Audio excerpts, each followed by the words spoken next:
सभी प्रेम से बोलिए विघ्नहर्ता श्री गणेश भगवान की जय। प्रिय श्रोताओं, हर महीने चतुर्थी तिथि पड़ती है कृष्ण और शुक्ल पक्ष में।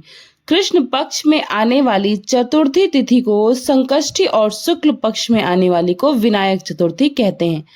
चतुर्थी तिथि विघ्नता भगवान गणेश और चौथ माता को समर्पित है। फाल्गुन मास के कृष्ण पक्ष की चतुर्दशी को द्विज प्रिय संकष्टी चतुर्थी कहते हैं। इस दिन भगवान गणेश जी और चंद्र देवता की पूजा का विधान है।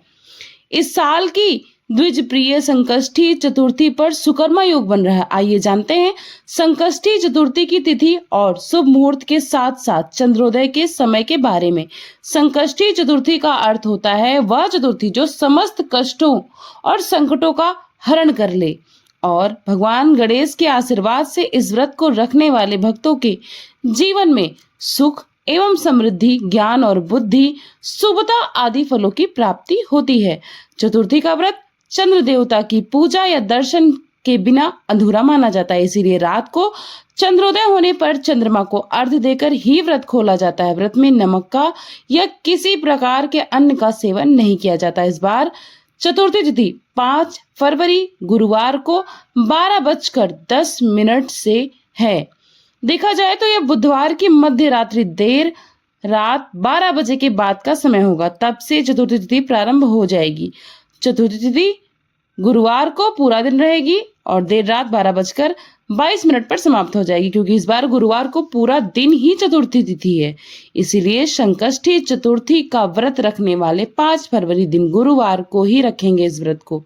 और इस दिन ब्रह्म मुहूर्त सुबह 5:30 से 6:20 तक रहेगा। सूर्योदय होगा 7:09 पर और सूर्यास्त होगा शाम 6:12 पर। अभिजीत मुहूर्त दोपहर 12:18 से 1:05 तक रहेगा। अमृत काल दोपहर 3:31 से 5:10 तक रहेगा।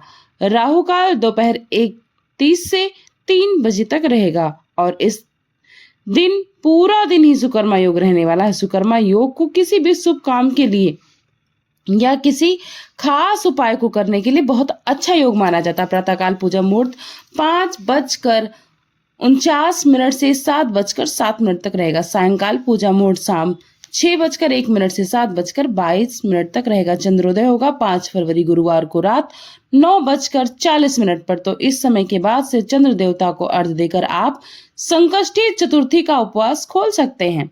संकष्टी चतुर्थी के व्रत में भक्त सूर्योदय से लेकर चंद्रोदय तक कठिन व्रत का पालन करते हैं। इस व्रत में भगवान गणेश जी के भक्त फल तथा भूमि के भीतर उगने वाली जड़ों या वनस्पतियों का ही सेवन करते हैं, जिसमें कि जैसे साबूदाने की खिचड़ी, आलू, मूंगफली या शकरकंदी का सेवन करना उपयुक्त माना जाता है। व्रत प्रारंभ करने के लिए सुबह स्नान आदि से निवृत्त होकर गणेश भगवान और चौथ माता अर्थात पार्वती जी की विधि विधान से पूजा करके व्रत रखने का संकल्प लें। दिन भर व्रत रखें और शाम के समय पूजा करें। जिनके यहाँ पर शाम के समय कथा श्रवण करने का नियम है वे शाम के समय कथा पढ़ें अथवा सुने, नहीं तो सुबह के समय भी आप चतुर्थी की कथा पढ़ें या सुन सकते हैं। और इस दिन भगवान गणेश जी को धूप, दीप, दूर्वा, नैवेद्य आदि अर्पित करके भगवान से अपने सभी संकटों के नाश के लिए, अपने परिवार में सुख शांति के लिए कामना करें। चौथ माता संतान की रक्षा करती, उन्हें हर संकट से बचाकर दीर्घायु प्रदान करती हैं। तो चौथ माता को श्रृंगार की सामग्री अर्पित करें। उन्हें भी फलों का या घर की बनी हुई शुद्ध मिठाई का भोग लगाएं। और रात के समय चंद्रोदय होने पर चंद्रमा को जल में कच्चा दूध और अक्षत मिलाकर सफेद पुष्प डालकर जल का अर्घ्य देकर ओम सह चंद्रमा से नमः मंत्र का 3 बार जाप करें और 3 बार परिक्रमा करें और भगवान गणेश जी को अर्पित किए गए भोग से आप व्रत का पारण करें। भोग को प्रसाद के रूप में ग्रहण करके पारण करने के बाद अगले दिन आप अन्न और नमक का सेवन कर सकते हैं। तो ये थी आज की जानकारी। आशा करती हूँ आप सभी को ये जानकारी बहुत पसंद आई होगी और आपके लिए उपयोगी होगी। अगर ये जानकारी आपके लिए थोड़ी सी भी उपयोगी है तो चैनल को सब्सक्राइब करेगा, वीडियो को लाइक करेगा, फ्रेंड्स एंड फैमिली के साथ ज़्यादा से ज़्यादा शेयर करेगा। मिलती हूँ नए जानकारी और नए अध्याय के साथ। Thanks for watching Purnima Keshav blog. Radhe Radhe, जय श्री कृष्ण।